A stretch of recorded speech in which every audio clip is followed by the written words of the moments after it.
9 రోజుల పాటు సప్తమాత్రికలలో ఎంతో శక్తి కలిగిన వారాహి అమ్మవారి వ్రతాన్ని శ్రీకాళహస్తి జనసేన యువ నాయకులు మిథున్ శాలి చేపడుతున్నట్లు గురువారం మీడియా సమావేశంలో తెలిపారు. అందరికీ నమస్కారం.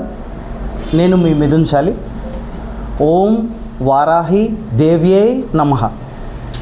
నేను పవిత్రమైన వారాహి దేవి యొక్క దీక్షలో ఉన్నాను. అది నిన్ననే మొదలైంది. ఈరోజు 2వ రోజు.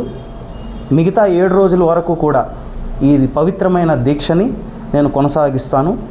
9వ రోజు, ఏ రోజైతే నవరాత్రులు ఎండ్ అవుతాయో వారాహి దేవికి సంబంధించి 9వ రోజు ఒక అన్నదానంతో మళ్ళీ మీ ముందుకు వస్తాను. ఈ వారాహి దేవి యొక్క దీక్ష అసలు మనం ఎందుకు చేస్తామన్న ఒక ప్రాముఖ్యత చాలామందికి తెలియదు. అది నా ద్వారా మీకు తెలియపరచడానికి 2 ముక్కల్లో మీ ముందుకు వచ్చాను. వారాహి దేవి సప్తమాత్రికల్లో ఒకరైన కమాండర్ ఇన్ చీఫ్ అని కూడా చెప్పుకోవచ్చు. కమాండర్ ఇన్ చీఫ్ అంటే అన్ని సప్తమాత్రికులకు ఈవిడ ముఖ్యమైన దేవి. ఈవిడ ఫియర్స్ గాడ్ అని చెప్తూ ఉంటాం. అంటే అగ్గితత్వంతో ఉండి శత్రువు బాధ, ఇంకేదైనా దుష్టశక్తుల బాధ, పీడ ఇవన్నీ నశింపజేసే దివ్యమైన అమ్మవారి రూపం, మన దుర్గాదేవి యొక్క అమ్మవారి రూపం మన వారాహిదేవి. ఈవిడ దీక్షని మనం పాటిస్తే అన్ని కష్టాలు పోయి మనం సుఖశాంతులతో, ప్రజలందరూ సుఖశాంతులతో వర్ధిల్లాలని నాతో పాటు అందరూ నేను ఈ దీక్ష చేపట్టాను.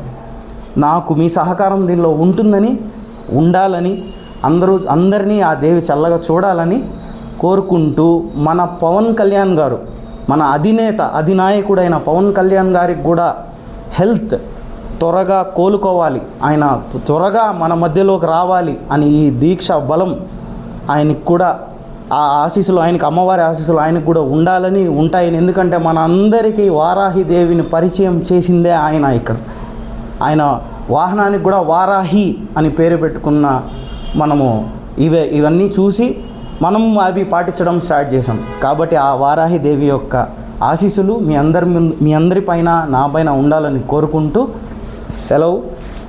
నమస్తే.